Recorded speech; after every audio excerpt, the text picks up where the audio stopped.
Здравствуйте! В эфире информационный выпуск Амшехшара. Коротко о темах в сегодняшнем выпуске. В магазинах и пекарнях республики наблюдается рост цен на хлеб. С чем связано такое изменение? Министерство просвещения откроет в абхазских школах бесплатные подготовительные классы.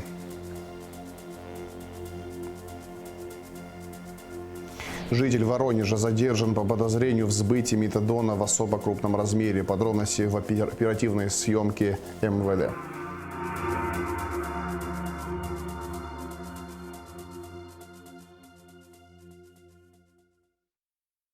В Башкирии 11 октября отпразднуют День Республики. Планируется, что в честь этого регион посетит президент Абхазии Аслан Бжаня с делегацией.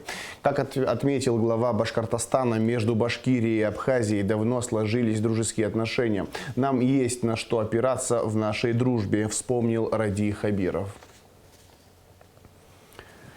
В магазинах и пекарнях республики наблюдается рост цен на хлеб. С чем связано такое изменение и имеет ли оно законное основание, узнавала Рада Чичава.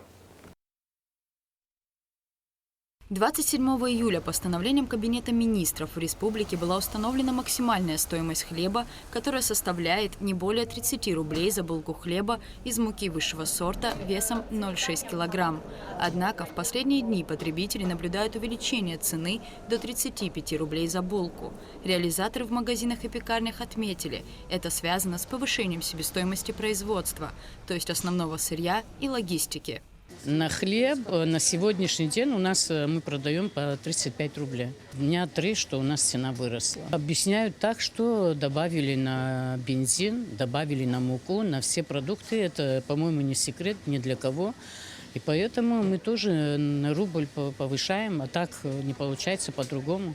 В пекарне по улице Абазинской в центре Сухума цена на хлеб составляет, как и положено, 30 рублей. Отсюда, как и с иных точек производства, хлеб развозится по магазинам и пунктам реализации. Нам не удалось выяснить, с какой именно пекарни поступает хлеб в гастроном «Новая волна».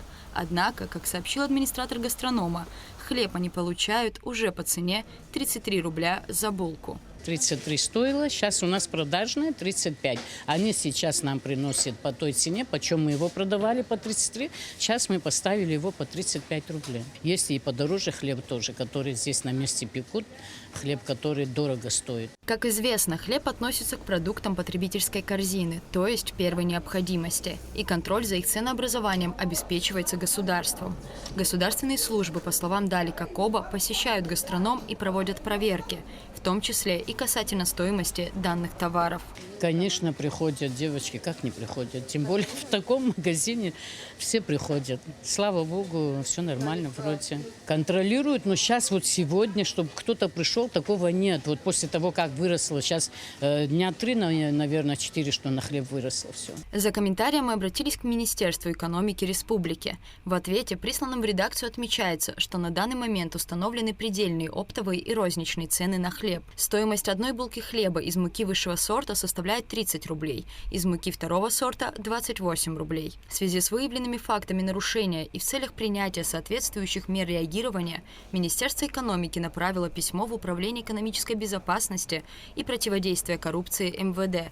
Также, согласно проведенным ранее консультациям в парламенте, министерством разработаны методические указания по определению нормативных показателей, необходимых при изготовлении хлеба. Это позволит привести в соответствие и структурировать методику определения себестоимости производства хлеба из пшеничной муки высшего и второго сорта. Рада Чичава, Алексей Агухава, Абхазское телевидение. Сотрудники СГБ совместно с погрануправлением ФСБ России в Абхазии на окраине села Печора Галского района обнаружили схрон боеприпасов, оставшихся со времен Отечественной войны народа Абхазии, сообщается на сайте СГБ. Из схрона изъяты 2 минометные мины, выстрелы к 4 гранатометам и авиационная ракета «Нурс». Найденные боеприпасы переданы для дальнейшего уничтожения в МЧС. Житель Воронежа задержан по подозрению в сбытии метадона в особо крупном размере. У задержанного изъяли 13 свертков с наркотиком, которые он привез из Петербурга. Еще 3 закладки обнаружили на кладбище в селе Яштуха. Подробности в оперативной сводке МВД. В результате реализации разработанной оперативной информации сотрудниками Управления уголовного розыска Министерства внутренних дел по подозрению в сбытии наркотических средств задержан житель Российской Федерации. Женя, представься, пожалуйста. Агапов Владислав Сергеевич. Дата рождения? 24.06.2003. Адрес проживания? Город Воронеж, улица Теплоэнергетик, дом 13, квартира 120. Временно где в Республике Абхазия проживаешь? Никак нет. При личном досмотре, проведенном в одном из служебных кабинетов МВД, у гражданина Агапова изъяты хранимые при себе заизолированные свертки в количестве 13 штук. Внутри свертков находились пакетики с белым кристаллообразным веществом, которые оперативные сотрудники представили на обозрение понятым.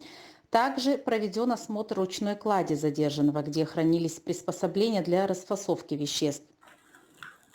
Это у нас электронные весы. Да? Что они вам нужны? Я собирал из Питера большой сверток и разделил его на 18 штук. С помощью этих весов будет взвешивать? С помощью, да.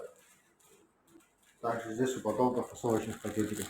Помимо представленных предметов, у гражданина Агапова изъяты банковские карты и обнаружены при нем сотовый телефон. Задержанный пояснил, что прибыл в Абхазию для осуществления тайных закладок. Да, и доехал потом до Сухума. От Сухума направился в ресторан, в кафе. Вот. И оттуда уже двинулся на кладбище у Каина вроде.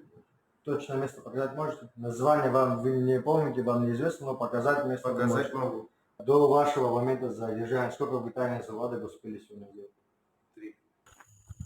В результате дальнейших оперативно-розыскных мероприятий в отношении гражданина Агапова при непосредственном участии последнего и в присутствии граждан, приглашенных в качестве понятых, сотрудники УУР МВД исследовали участки местности, где задержанный ранее осуществил реализацию наркотического вещества. В местах так называемых тайных закладок на территории кладбища в селе Яштуха Сухумского района сотрудники милиции обнаружили и изъяли 3 свертка с аналогичным кристаллообразным светлым веществом внутри. Общая масса изъятого при личном досмотре гражданина Агапова, а также во время обследования участков местности наркотического средства метадон составила 12,329 грамм, что является особо крупным размером. Следственным отделом столичного УВД в отношении Владислава Агапова по признакам преступления, предусмотренного пунктом В частью 2 статьей 224 Уголовного кодекса Республики, возбуждено уголовное дело. Сухумским городским судом удовлетворено ходатайство следствия об избрании данному гражданину меры пресечения в виде содержания под стражей. Расследование продолжается. Министерство просвещения откроет в абхазских школах бесплатные подготовительные классы. Здесь будут готовить дошколят по единой программе и методике. Все детали у Шазины Ханагу.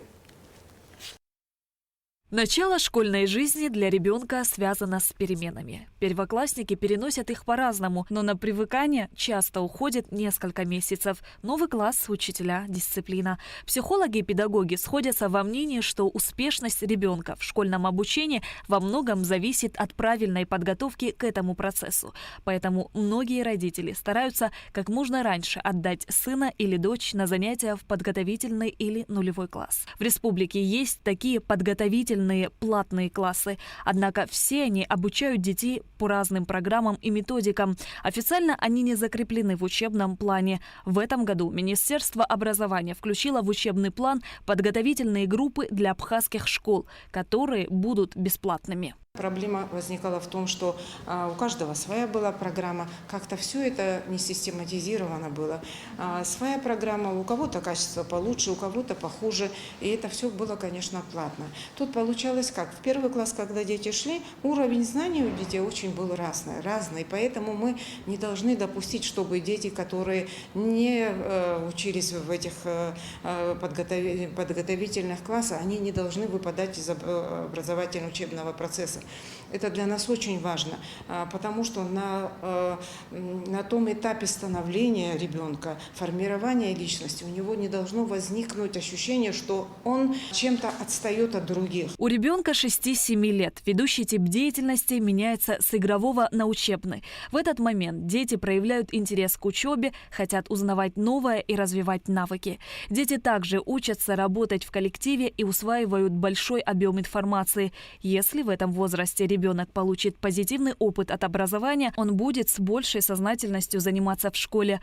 Ада Кварчиля подчеркнула, что в Минпросвещении нацелены на поддержку именно абхазских школ в городах и селах, потому что они оказались более уязвимыми. К сожалению, такая тенденция сегодня есть, идет отток, может где-то больше, где-то меньше, но есть эта тенденция детей из абхазских школ в школы с русским языком обучения. Поэтому хоть как-то приостановить. Мы работаем в этом направлении, будем готовить наших будущих учителей. Поэтому я думаю, что справимся. В подготовительном классе наша задача подготовить ребенка к первому классу, адаптировать его. Для нас очень важно этот переходный период от детского сада в первый класс. Это такой, знаете, как бы смешанный такой режим дня, там где и напоминает режим дня и детского сада, и вроде бы и как бы они находятся в школе. То есть да, идет такая вот подготовка по всем программам. Ада Кварчиля отметила, что подготовительные классы в Абхазии существовали всегда. В советское время их проводил педагог, который непосредственно обучал детей в первом классе. Сейчас встает и кадровый вопрос. На данном этапе решается, кто же будет вести занятия с дошкольниками. В этот подготовительный класс будут включены это чтение по букварю, акцент будет сделан на слоговом периоде, это письмо, счет тоже. То есть такие элементы счета, письма и чтения вводим в общеобразовательную школу, можно сказать. Ну и еще там, конечно, будет и пение, и физкультура, развивающие игры, это работа с психологом, очень важная часть. Обязательно психолог должен работать, потому что он должен корректировать этих детей. И еще, конечно, взаимодействие с родителями. Вот этот треугольник, ребенок, учитель и родители, конечно, вот очень важны. И научить на раннем этапе вместе работать, сотрудничать, это очень важно. Подготовительные классы для дошколят будут открыты в абхазских школах уже в этом году. Классы обеспечат необходимыми пособиями. Ведомство уже направило в типографию набор для дошкольника «Ахопча». Шазина Ханагуа, Михаил Братухин, Абхазское телевидение. 5 сентября в Абхазском драмтеатре состоится премьера музыкального спектакля «Золотое руно» по одноименной поэме Мушнила Сурия в постановке Мадины Аргун. В пьесе используются сюжеты из абхазской мифологии. В центре спектакля борьба главного героя за свободу и независимость Родины. В спектакле примут участие артисты Абхазского драматического и молодежного театров, коллективы госансамбля «Народные песни и танца» и госансамбля «Шаратын». 9-й фестиваль «Органные вечера» пройдет в Пицунском храме с 11 по 16 сентября. В нем примут участие народная артистка Абхазии Марина Шамба, заслуженные артисты Абхазии Лука Гадели и Кристина Эшба, а также именитые российские музыканты. Открытие фестиваля состоится 11 сентября в 20:00. В завершении выпуска расскажем о погоде. По сообщению Гидромедцентра, во вторник, 5 сентября, на территории Абхазии ожидается переменная облачность, жаркая погода без осадков. Температура воздуха ночью 18-23, днем 27-32 градуса тепла. Температура морской воды плюс 28 градусов.